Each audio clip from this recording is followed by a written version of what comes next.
Ayon sa Pag-asa, easterlies o mainit na hangin na nagmumula sa dagat Pasipiko ang nakakaapekto sa ating bansa. Walang bagyo o low pressure area na minomonitor sa loob po at labas ng ating Philippine area o for responsibility na maaaring makaapekto sa lagay ng panahon.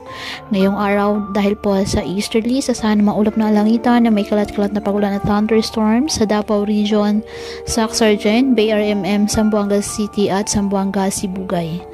Ang nalalaming bahagi ng bansa kasama ng Metro Manila, generally maliwalas na panahon, mainit at malinsangan, maliban na lang po sa tsansa ng mga localized thunderstorms.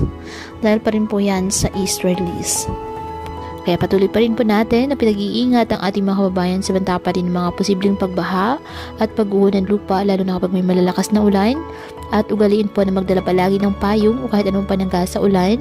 Hindi ka naman po sa init ng araw kapag lalabas ng ating mga tahanan. At yan po muna ang update sa lagay ng panahon ngayong araw. Muli patuloy po tayo na mag-ingat at palaging tandaan, God loves you. Stay safe and God bless.